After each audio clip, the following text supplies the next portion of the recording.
Azul Felaoulen. Ravi de vous retrouver pour une nouvelle vidéo. Cette fois-ci, on parle transformation digitale dans le secteur des assurances.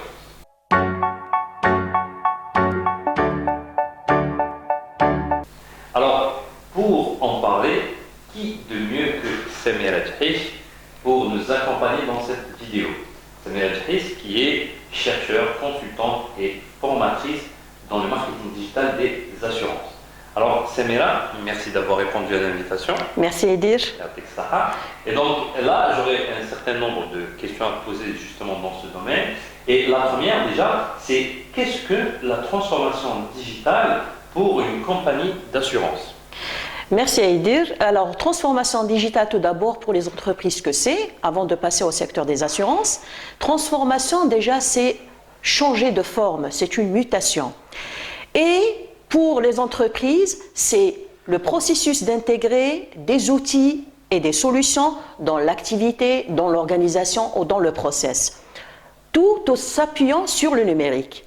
Le but, c'est quoi pour les entreprises? C'est offrir une agilité, un engagement et une créativité. L'objectif final, c'est d'offrir de la valeur pour ses clients. Pour les entreprises ou les compagnies d'assurance, sachant que c'est un secteur assez spécifique et assez réglementé, il n'échappe pas à ce genre de mutation. Il est obligé de s'adapter, c'est un virage obligatoire, il est obligé de s'adapter à ces évolutions technologiques et sociétales, tout en s'interrogeant sur ce risque avec une remise en cause de leurs fonctionnalités traditionnelles. Aujourd'hui, les assureurs, ils ont compris que ils ne doivent plus attendre le moment de la demande de leurs assurés, qui sont la souscription ou la déclaration de sinistre.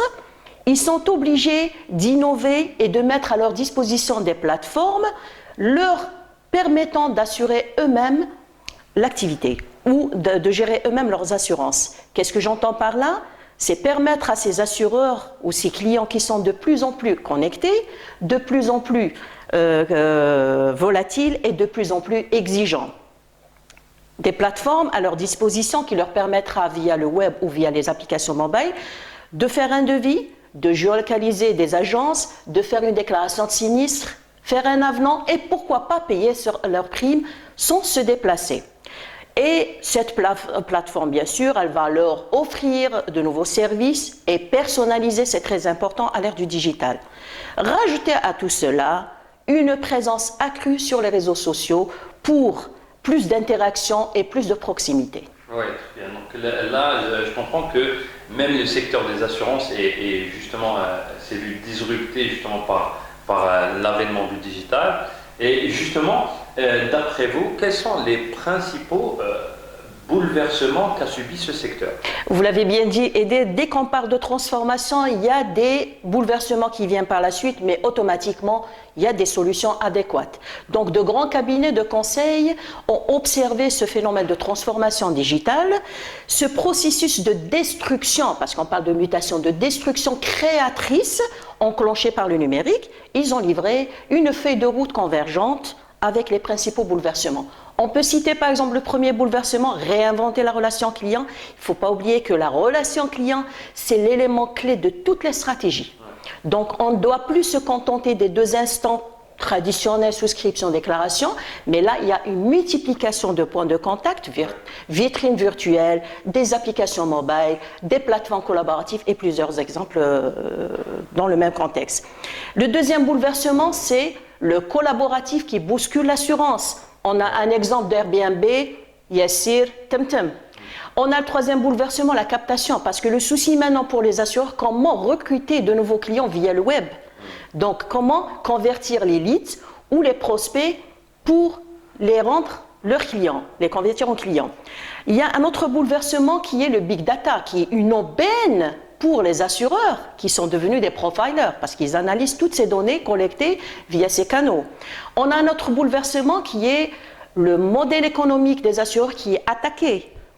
Bien évidemment, le risque pour les assureurs, c'est un ancien métier, mais plusieurs évolutions les guettent. On a maintenant le web, on a la banque assurance, on a les intermédiaires. Donc, l'assureur, il se pose la question, comment je vais gérer tout ça sur le plan marketing, tarification, distribution, relations clients et notamment l'actuariat.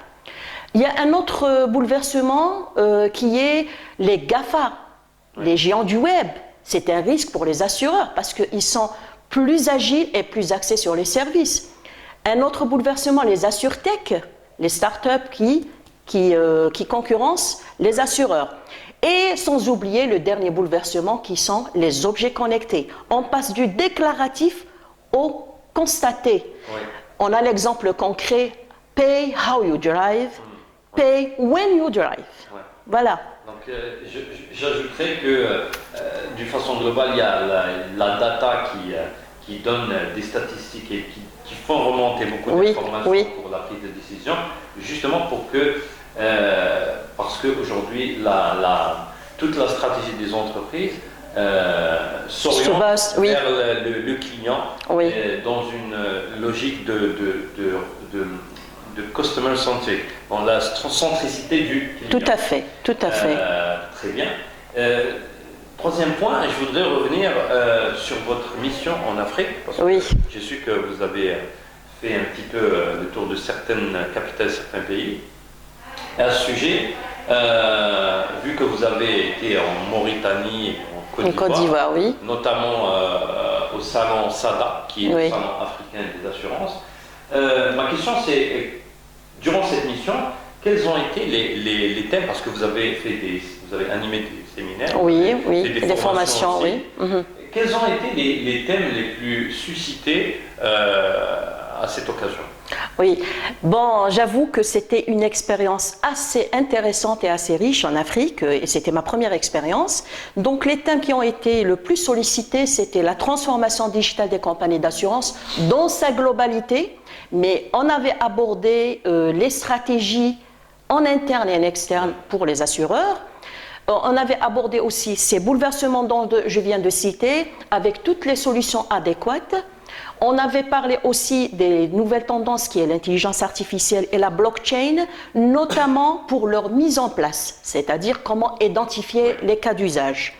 Et on avait aussi abordé un thème qui est très demandé aussi, c'est la transformation digitale à travers les générations X, Y, Z. Parce que qui parle de transformation digitale, elle va recruter de nouveaux collaborateurs et veiller sur ces nouveaux outils technologiques. Et un autre thème qui est sollicité aussi, que je présenterai prochainement, Inch'Allah, en 2020, qui est la stratégie de gestion des cyberrisques, nouvelle approche de l'assurance.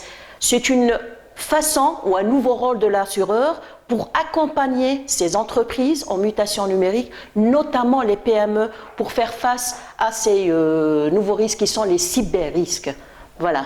Très bien, donc merci pour l'info. On suivra vos aventures avec intérêt pour en parler. Et voilà, donc je pense qu'on a fait un petit peu le tour et vous avez répondu aux questions objet de cette vidéo. Et je vous remercie. Merci beaucoup. Merci à toi, Edir, pour cette invitation. J'espère que j'ai pu éclaircir et répondu dans la globalité concernant la transformation digitale des assurances. Merci beaucoup, Samira. Merci à toi, Edir. Allez, au revoir, je vous dis à très bientôt. Au revoir.